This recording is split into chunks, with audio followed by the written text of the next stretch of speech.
Hey, it's Allison from Computers.mom.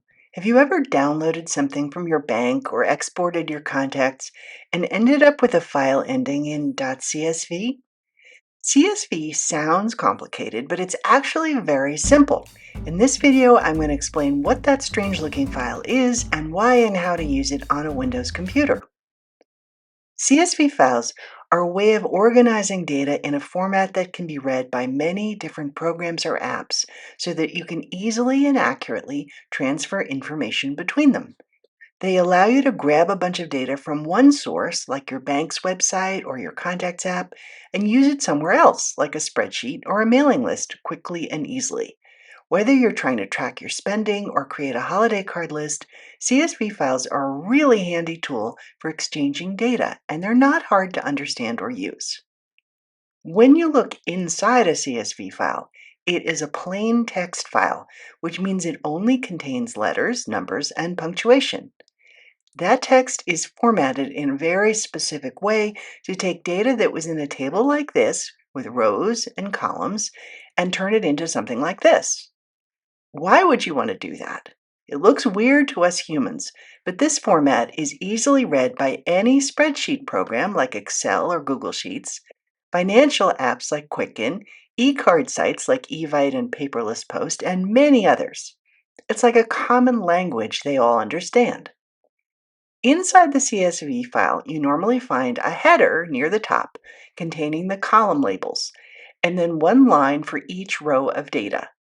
The individual values in each row are separated by commas, and sometimes the data between the commas is surrounded by quotation marks. So the values are separated by commas, which is why CSV stands for comma separated values. We're going to walk through a simple example of using a CSV file, but let's cover some basics first. As you probably know, every file on your computer has a name and also a file type. Here, for example, are several different types of files: a Word document, an Excel spreadsheet, a PDF file, a text file, and a CSV file. You can see that each file type has its own icon. The file type helps your computer understand which program should open the file. For example, a Word document is normally opened with Microsoft Word, Excel spreadsheets are normally opened with Excel, PDF files can be opened with Adobe Acrobat, text files can be opened with Notepad. You get the idea. CSV files will normally open with Microsoft Excel if you have it on your computer, or with Notepad if you don't. You can also use CSV files with Google's free spreadsheet app, Google Sheets, if you have a Google account. We cover that in the video linked above. Now let's walk through a real example and see how this works. Suppose you want to analyze your credit card spending. On the transactions page of your bank website, look for the download link and click there. First, we have to select a format and a range of dates for the download. That's pretty common. Look for CSV in the format option, but if you don't see it, choose Excel. Let's get a few weeks worth of transactions. When I click download to bring the data onto my computer, you can see the file name here is credit card with the date range, but the file type is Microsoft Excel, comma separated values file.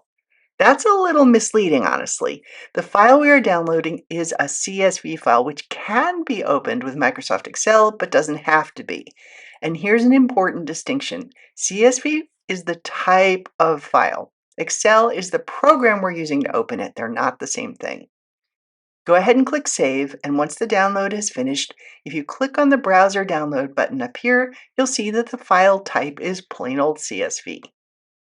When we open the CSV file, it will automatically open in Excel or any other spreadsheet program that's on this computer, ready for any kind of work you want to do, or printing, or whatever.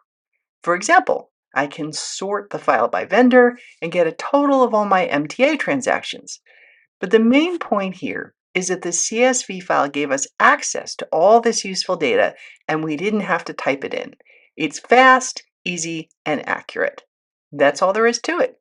So the next time you see a CSV file, don't be intimidated. It's really just a convenient way of packaging data so that many different programs can use it. Thanks for watching. Please click like if you found this useful. Feel free to leave comments or questions below, and don't forget to subscribe for more Computers.mom videos.